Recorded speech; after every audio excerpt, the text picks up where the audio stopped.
बलिया से खबर है, सपा में शामिल होने के बाद अंबिका चौधरी ने बीजेपी सरकार पर जमकर निशाना साधा है। पूर्व मंत्री अंबिका चौधरी ने बयान देते हुए कहा है कि प्रदेश की जनता बीजेपी सरकार की नीतियों से त्रस्त है। बीजेपी की नीतियों और कार्यों से लोगों की हालत दयनीय होती जा रही है और लोगों का जीवन कठिन होता जा रहा है। उन्होंने कहा कि किसान, युवा व कमजोर तबके के लोगों की हालत दयनीय हो गई है, जबकि बीजेपी धर्म जात के नाम पर समाज में भय पैदा कर रही है। उन्होंने बीजेपी पर धर्म जात के नाम पर समाज को बांट कर राजनीति करने का आरोप लगाया।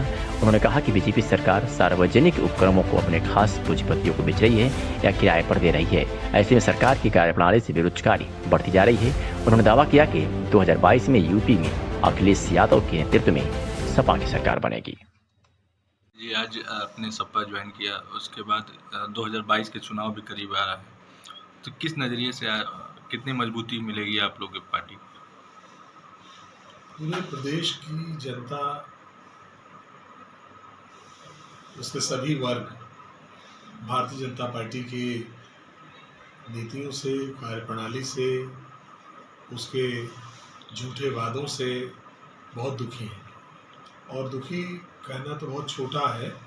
मैं समझता हूँ कि किसानों की, बेरोजगार नौजवानों की, छोटे व्यापारियों की तो स्थिति इतनी दयनीय हो गई है कि उनका जीवन चलाना कठिन हो गया है।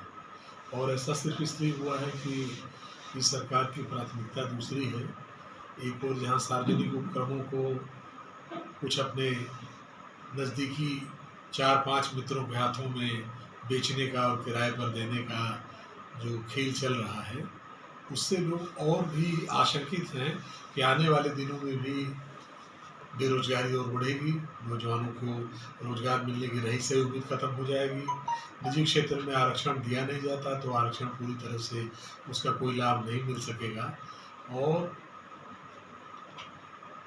समाज के कमज़ोर तबकों के प्रति जो दृष्टि है इस सरकार की, और जिस तरीके की चीज़ें चल रही हैं, धार्मिक भावनाएं भड़का करके और भेद पैदा करके, खासतौर से पिछड़ी जातियों के बीच आपस में उनको लड़ाने की बात करके, जो अब तक खेल भारतीय जनता पार्टी ने किया वो खेल खत्म हो गया है। आने वाले दिनों में समाजवादी पार्टी की पूर्ण बहुमत की सरकार बनेगी माननीय अखिलेश यादव जी के नेतृत्व में।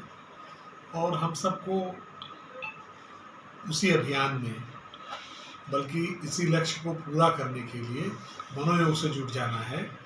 जो काम प्रदेश की जनता चाहती है, राजनीतिक कार्यकर्ता के रूप में हमारी जिम्मेदारी है कि हम उस कार्य को पूरा करें। तो देखा जाए कि इस बार समाजवादी पार्टी सरकार बनाएगी 2022 में? समाजवादी पार्टी की सरकार निश्चित रूप से बनेगी और बलिया इसकी शुरुआत करेगी।